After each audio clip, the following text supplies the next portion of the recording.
Good morning, Year 6. Hope you're all well. So welcome to your computing lesson for today.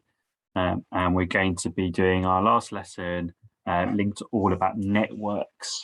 So we've been learning a little bit about networks and about the internet. And today we're going to be focusing on using research to help us find the information out. I'm going to use the internet to do that.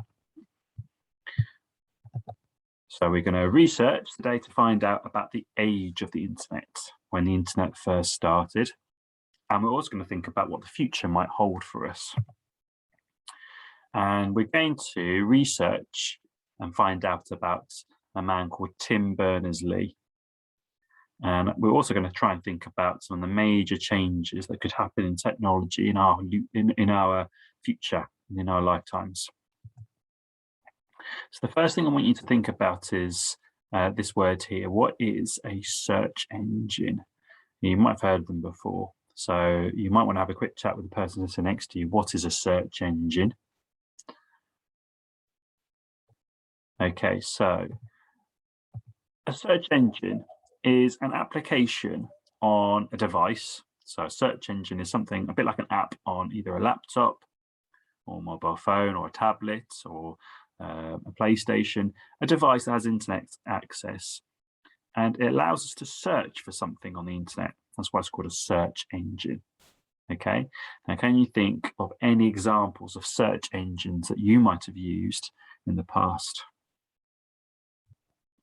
So here are some that we might have used. Probably the most common one that you know of is Google. You might have used Bing as well. And there's some other ones that are similar, like Yahoo Search, and this one called DuckDuckGo. Okay, but search engines are really, really useful because you can search for just about any type of website using them. But we do need to be careful. We do need to make sure that we are being safe online. And so later on in this lesson, I'm going to show you a couple of search engines that you can use, which we know are going to be safe for children to use. So let's think about the beginning of the internet, because for you, you have been alive and the internet has been around since you were born. Okay, you've never known a time where it wasn't around. Okay, for the teachers at school, we can probably all remember when life was around where there wasn't the internet. And if we wanted to play computer games or we wanted to play online, there wasn't available. If we wanted to do some research about a project, we would have to go to a library and take books out and use them as our research. So this is a picture of the man who invented the internet. He's called Tim Berners-Lee. Okay, and in the 1960s, so we're talking about nearly 60 years ago now, different organizations around the world were trying to work on ways to allow their own computers to communicate with each other. Now, this was what we called the beginning of the World Wide Web. But it did not allow any computers to communicate with each other. Okay, it was just small groups of computers could link. It wasn't until 1990, so 31 years ago, when Tim Berners-Lee started to work on ways to link computers together. At the time, he was working for a company called CERN. And CERN is a company that's based in Switzerland, and it's a research company. And he was working for them, and they were developing a way for people to share their information through the internet to any connected device. And this resulted in the World Wide Web. Now, just think about how that's changed the world. The internet has made some groundbreaking changes to the way we live.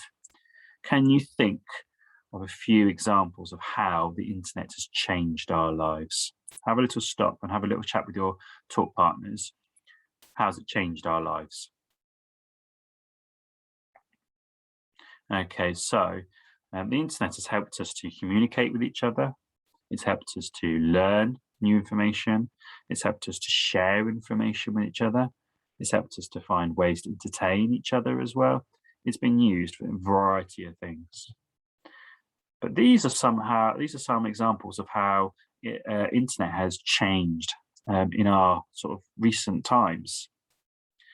Okay, so we've got, for example, different types of phones that's improved. The technology of phones has improved vastly. When I was your age, my first mobile phone had a tiny screen. It wasn't touch sensitive. If I wanted to make it work, I had to press buttons. It wasn't color. It had a black and white screen, and there was certainly no internet.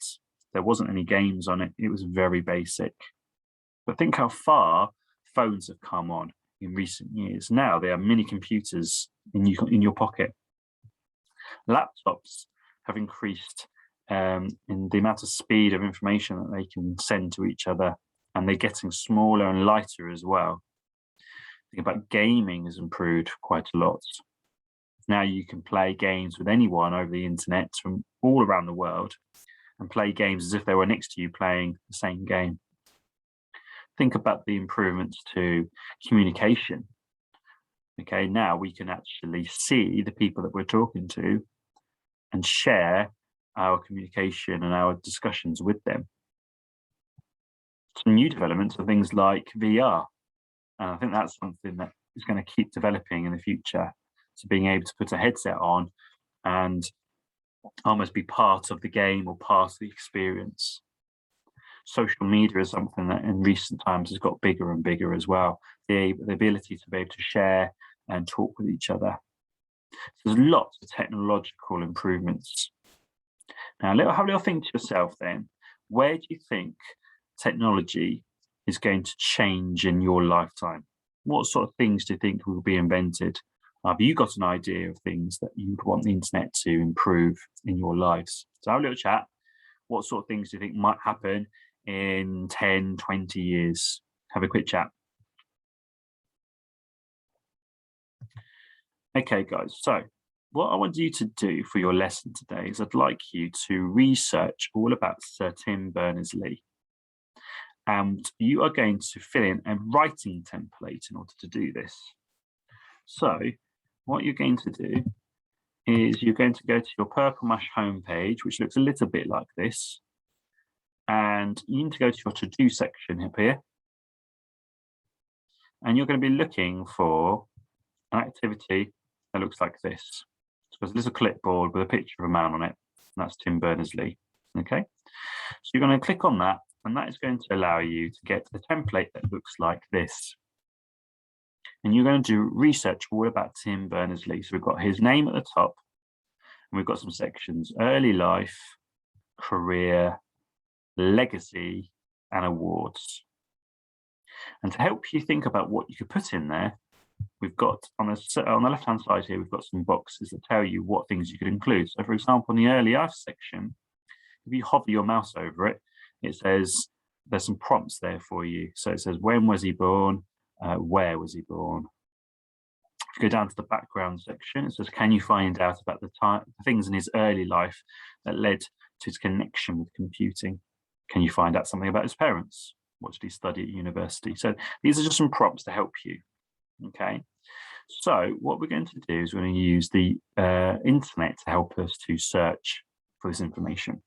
And there's two safe search engines that you can use to help you do this.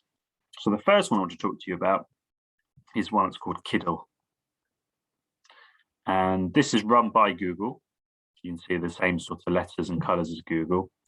But this is safe for children to use. Whatever you access on this website has been approved. So it's safe for children to access. And it's very easy to find. You just type in kiddle.co. And here we've got the same sort of search bars you would have for Google. So I'm going to type in there Tim Berners-Lee, and let's do some facts. And I'll press the search bar. The first section here in this grey box is for adverts. We don't want that. If you scroll down, we've got some different websites that give us some information about him. So Tim Berners-Lee, facts for kids. Let's type this in. And here we've got a page that tells us lots of information about who he is. It's told us he was born on the 8th of June, 1955. Okay. Now, you've got two things you could do here. You could go back to your writing frame and type that in. Okay, so if I click on there, let's zoom in a little bit so you can see it a bit better.